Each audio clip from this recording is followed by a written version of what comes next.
భారతదేశంలో పర్యటిస్తున్న south Africa ఏ జట్టుతో బెంగళూరులోని బీసీసీఐ సెంటర్ ఆఫ్ ఎక్సలెన్స్ మైదానంలో ఈ రోజు ప్రారంభమైన తొలి అనధికారిక టెస్ట్ మ్యాచ్ మొదటి రోజు ఆటలో భారత ఏ జట్టు సమిష్టి ప్రదర్శనతో ఆకట్టుకుంది. మొదటి రోజు ఆటలో దక్షిణాఫ్రికా జట్టు ఆరంభంలో కాస్త తడబడి ఆ తర్వాత బలంగా నిలబడి చివర్లో బోల్తా కొట్టింది. ఈ మ్యాచ్లో భారత స్పిన్నర్ల దెబ్బకు దక్షిణాఫ్రికా జట్టు అతలాకుతలమైంది. తనుష్ కోటియన్ 4 వికెట్లతో మొదటి రోజు టాప్ వికెట్ టేకర్గా నిలిచాడు. గాయం నుండి కోలుకుని దక్షిణాఫ్రికా ఏతో రిషబ్ పంత్ అనధికారిక టెస్ట్ సిరీస్లో బరిలోకి దిగాడు. ఇంగ్లాండ్తో జరిగిన టెస్ట్ సిరీస్ సమయంలో పాదానికి గాయమవడంతో రిషబ్ పంత్ దాదాపు 3 నెలల పాటు ఆటకు దూరంగా ఉన్నాడు. ఇప్పుడు భారత ఏ జట్టు కెప్టెన్గా మ్యాచ్ ఆడుతున్నాడు. బెంగళూరులోని సెంటర్ ఆఫ్ ఎక్సలెన్స్ మైదానం వేదికగా తొలి మ్యాచ్ మొదలైంది. టాస్ నెగ్గిన రిషబ్ పంత్ బౌలింగ్ ఎంచుకోవడంతో దక్షిణాఫ్రికా ఏ జట్టు బ్యాటింగ్ ప్రారంభించింది. దక్షిణాఫ్రికా ఏ జట్టుకు ప్రారంభంలోనే ఎదురుదెబ్బ తగిలింది. ఓపెనర్లలో ఒకరైన లీసెగో సెనోక్వానే ఖాతా తెరవకుండానే యువ ఫాస్ట్ బౌలర్ అంశుల్ కంబోజ్ బౌలింగ్లో ఆయుష్ మాత్రేకు క్యాచ్ ఇచ్చి పెవిలియన్కు చేరాడు. ఆ తర్వాత క్రీజులోకి వచ్చిన జుబేర్ హంజా మరో ఓపెనర్ జోర్డాన్ హెర్మాన్తో కలిసి ఇన్నింగ్స్ను చక్కదిద్దే బాధ్యత తీసుకున్నారు. ఈ ఇద్దరు భారత బౌలర్ల సహనాన్ని పరీక్షించారు. భారత బౌలర్లు ఖలీల్ అహ్మద్, గుర్నూర్ సింగ్ బ్రార్, మానవ్ సుతార్, తనుష్ కోటియన్ చక్కటి బౌలింగ్తో పరుగులివ్వకుండా కట్టడి చేసిన వికెట్లు తీయడానికి కష్టపడ్డారు. ముఖ్యంగా పంత్ వికెట్ కీపింగ్ చేస్తూ తనదైన శైలిలో బౌలర్లను ఉత్సాహపరుస్తూ కనిపించడం అభిమానులకు ఆనందాన్నిచ్చింది.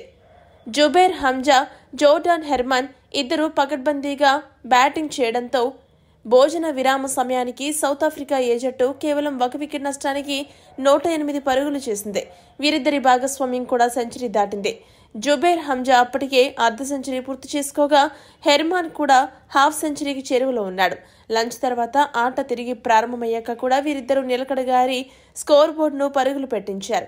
భారత బౌలర్లు మరింత కట్టుదిట్టంగా బౌలింగ్ చేయడంతో చివరకు గుర్నూర్ సింగ్ బ్రార్ బౌలింగ్లో భారత్కు కీలకమైన బ్రేక్ తగింది.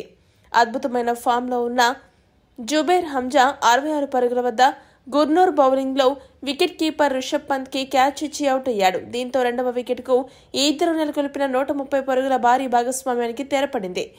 ఇలాంటి సమయంలో యువ బౌలర్ తనుష్ కోటియాన్ ఎంట్రీ ఇచ్చి దక్షిణాఫ్రికాను కోలుకోలేని దెబ్బతీశాడు.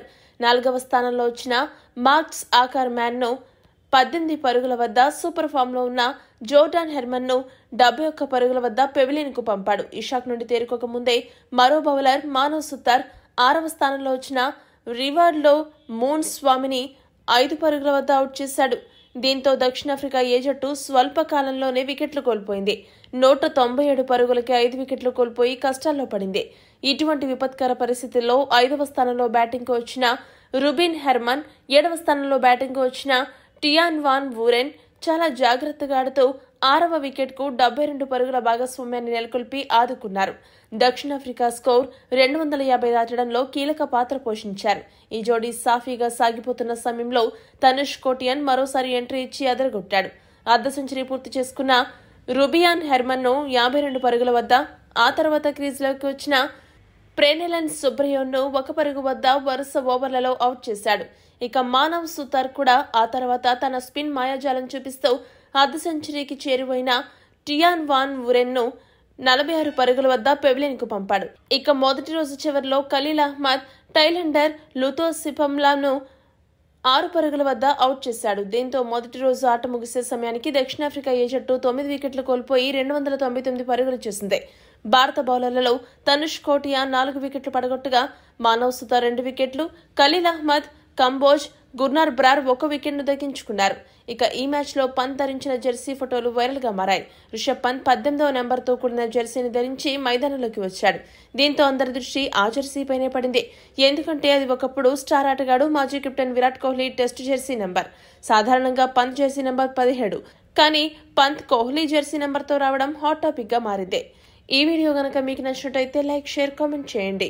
మరిన్ని స్పోర్ట్స్ అప్డేట్స్ కోసం మా ఛానల్ను సబ్స్క్రైబ్ చేసుకోండి.